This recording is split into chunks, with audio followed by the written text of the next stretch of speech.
कहते हैं ना कि इतिहास खुद को दोहराता है। 9 साल लंबा गैप। एक तस्वीर है साल 2015 की तो दूसरी है 2024 की।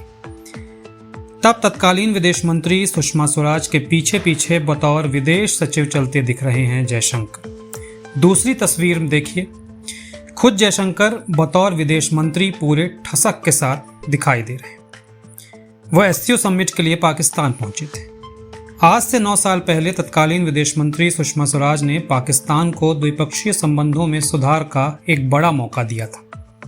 द्विपक्षीय बातचीत भी हुई थी, लेकिन पाकिस्तान पीठ में छुरा घोंपने की अपनी फितरत से बाज कहाँ आता है। उसने छुरा घोंपा और दोस्ताना रिश्तों की संभावनाओं को मसल कर रख दिया। जिसकी जैसी फितरत, अब 9 साल बाद वही पाकिस्तान द्विपक्षीय बातचीत के लिए छटपटा रहा है।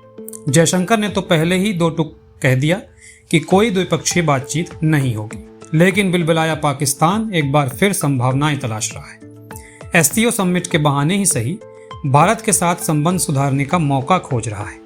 मौका तनाव कम करने का, मौका द्विपक्षीय व्यापार को फिर से शुरू करने का, उनकी उम्मीदों को पंख देने का, अर्थव्यवस्था की डूबती नैया को साहिल तक पहुंचाने का। सबसे पहले बात सुषमा स्वराज की करते हैं। दिसंबर 2015 के पाकिस्तान दौरे को याद करिए। तत्कालीन विदेश मंत्री अफगानिस्तान पर हुए सिक्योरिटी कॉन्फ्रेंस में हिस्सा लेने गई थी।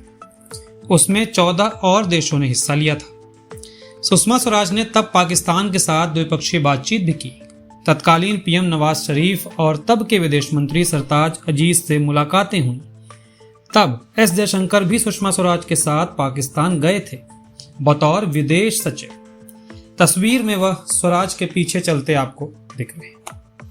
9 साल बाद अब एस जयशंकर विदेश मंत्री की हैसियत से पाकिस्तान पहुंचे हैं एससीओ की मीटिंग के लिए। अपनी स्पीच में उन्होंने बिना नाम लिए चीन और पाकिस्तान को घेरा और नसीहतें भी दी। नसीहत ये कि आतंकवाद, अलगाववाद और चरमपंथ से बचना होगा।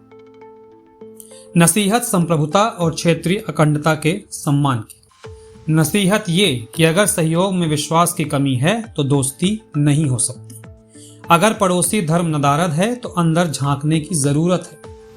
9 साल का एक बड़ा फर्क ये है कि तब सुषमा स्वराज ने द्विपक्षीय बातचीत के जरिए पाकिस्तान को मौका दिया था, लेकिन इस बार उससे कोई बातचीत नहीं होगी। बस पाकिस्तानी पीएम शहबाज शरीफ से 20 सेकंड का हैंडशेक छोड़ दें तो। सुषमा स्वराज का पाकिस्तान दौरा बेपटरी रिश्तों को पटरी पर लाने का एक बड़ा मौका हो सकता था, लेकिन जो अपनी हरकतों से बाज आ जाए वो पाकिस्तान का। 1 महीने भी नहीं बीते कि पठानकोट एयरबेस पर पाकिस्तानी आतंकियों ने हमला कर दिया। रिश्तों के सामान्य होने की रही सही उम्मीदें तब जमींदोज हो गईं जब सितंबर 2016 में उरी में आतंकी हमला हुआ। जवाब में भारत को सर्जिकल स्ट्राइक करनी पड़ी। मोदी सरकार ने साफ कर दिया कि आतंक और बातचीत साथ साथ नहीं चल सकते। पाकिस्तान को बातचीत के लिए द्विपक्षीय संबंधों के सामान्य होने के लिए आतंकवाद को औजार के रूप में इस्तेमाल करना छोड़ना ही होगा। भारत का ये रुख अब भी वही है। 9 साल बाद भारत का कोई विदेश मंत्री पाकिस्तान तो गया, लेकिन द्विपक्षीय बातचीत नहीं हुई। एस जयशंकर ने दौरे से पहले ही साफ कर दिया था कि यात्रा बहुपक्षीय बातचीत के लिए है, द्विपक्षीय बातचीत के लिए नहीं। हालांकि उनके इस दौरे ने संदेश जरूर दिया है कि भारत पड़ोसी देशों से संबंधों में स्थिरता चाहता है।